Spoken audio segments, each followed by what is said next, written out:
talk about how to improve a light period and how to do that naturally. But first, I want to talk a little bit about what is a light period, kind of what puts you in that category, what you need to be experiencing to be considered in that category, and then why it's happening and the steps to take. Now, I'm talking about this topic because I've had a lot of people reach out about this recently, where they were saying, I'm only having a period for 2 to 3 days, 4 days, 5 days. A lot of that is just spotting, or their flow happens to be very, very light, scanty, very light in color, almost like a watered down strawberry.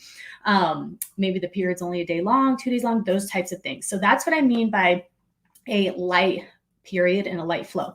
And someone messaged me and asked, is this something that I should be concerned about? What does this say about my hormonal health and my hormonal state? All right, so a couple different things about a light period. So first of all, if we kind of zoom out and look at what is a light period, why could this possibly be happening? We have to understand that the period is the shedding of the uterine lining. That's the main function for a period every single month, is to get rid of that lining if pregnancy does not occur. So if you have a very light period, that could mean that you have a very, or not very, but could mean you have a thin uterine lining, and that the uterine lining could be supported. The reason that would be of concern is because you want to have a healthy uterine lining that's thick enough for implantation. So if you're trying to get pregnant, that's who I'm talking to. You want that uterine lining to be healthy, to be ready for implantation, and so on. Now, light periods can show up because of a couple of different things. So let's go ahead and talk about what those are. So the first is nutritional deficiencies can cause thin uterine lining. They can cause issues with hormonal balance. So that could also affect uterine lining and the thickness of it. Low hormone production can be another cause of very light period, and I'll go into detail on each one of these. Thyroid imbalance can also affect the hormones that are being produced, thus the uterine lining, and poor circulation to the uterus can also affect how thick the uterine lining is, and then how your period ends up being. So why is this a concern, right? So we want healthy uterine lining, we want healthy hormones, and we want a healthy nutritional state. So this is just something that the body's telling us that we can use to know where to support the body to become healthier. All right, so let's dive into each of those little topics. So the first is nutritional deficiencies.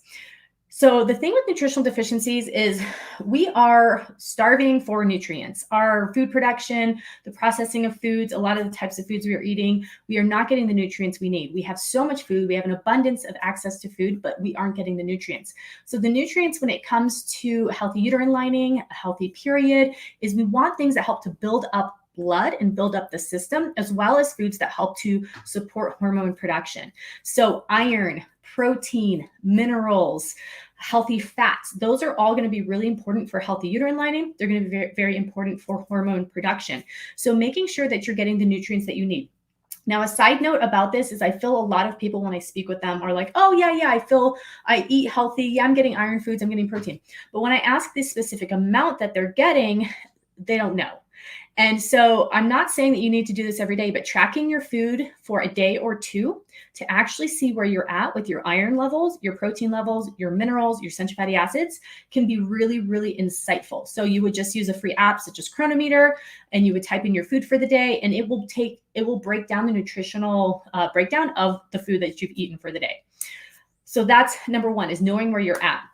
The other is to include my important 5 into your daily diet. This will help to make it very easy for you to get lots of nutrients from your food by focusing on those in addition to your iron, your protein. That is going to be very high in minerals already. So the important 5. And then the other is to take a high quality nutrient complex. This is going to just kind of be that insurance that you need. So those are kind of the 3 steps for nutritional deficiencies that could affect uterine lining. Now know that the same nutritional deficiencies can also affect the ability to ovulate. So it's all connected. It's all tied together.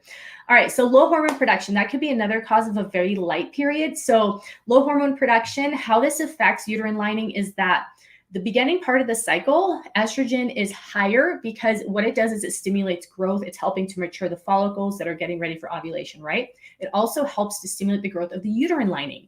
And so if your estrogen is low, then that could be another reason that there is a thinner uterine lining.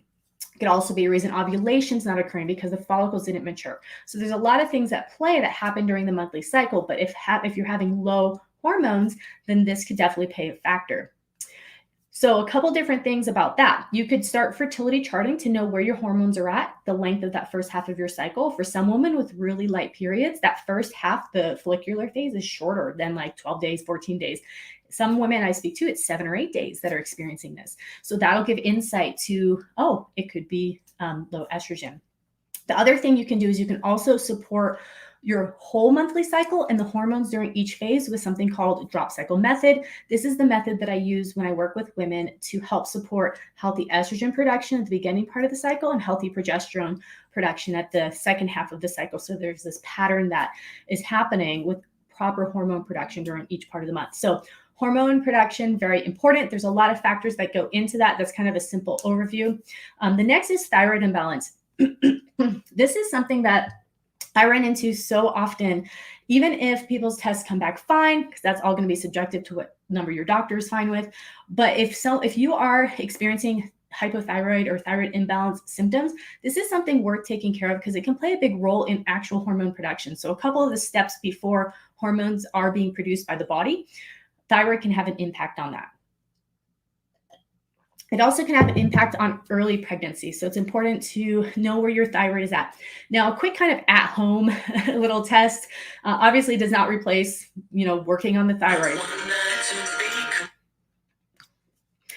Something you can do is if you are fertility charting, looking at your temperatures. And if you have consistently low temperatures, especially the first part of your cycle, so like the follicular phase, the first 2 weeks, then that can show you if there might be something going on with your hormones.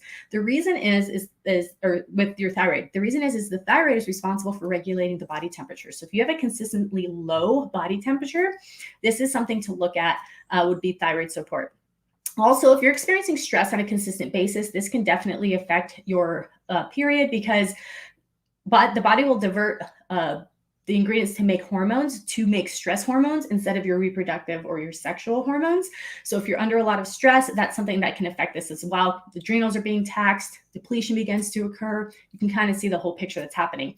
And then the last area is poor circulation to the uterus. Now, this one is something that is pretty simple to help support because we're a culture who is very sedentary. I sit at my desk. I'm sitting at my desk right now. We don't drink enough water, we're not exercising enough, all of those things, right? So what happens is we need to do additional things to help to increase circulation to the uterus. So that could be exercise, self-fertility massage, or castor oil packs. Those are my favorite go-tos. So doing something to help to get circulation flowing, healthier state of blood, and so on. So those are my main tips on how to help support a healthier period. If you're experiencing late periods, it's how to help to build up your system. Now, if you'd like to learn more, kind of what would the next steps be if you are wanting to help to support a healthy cycle so your period becomes a little bit more robust, your blood builds a little bit more, your uterine lining is a little bit healthier. There's a link in my bio, or you can send me a message to the drop cycle method. I have a free class that you can watch to learn more about that and how to apply that, how that would help. But that's been my go-to lately, and I've been seeing phenomenal results for women. It's a very simple therapy that you use morning and evening, but it's really exciting to see the changes for women. If you guys have any questions, you can go ahead and ask them in the comments below if they pertain to this topic. If not, I'm going to go ahead and post this so you guys can rewatch this at a different time. But I hope you found this helpful. My next class is going to be on heavier periods. So if you're that person who's like, yeah, this class is about light periods, that's not really me, I'm going to be doing a class tomorrow about heavier periods and covering that topic because that one is actually more common than the light period issues. All right. Well, I hope you guys have a fantastic day. I will see you very soon.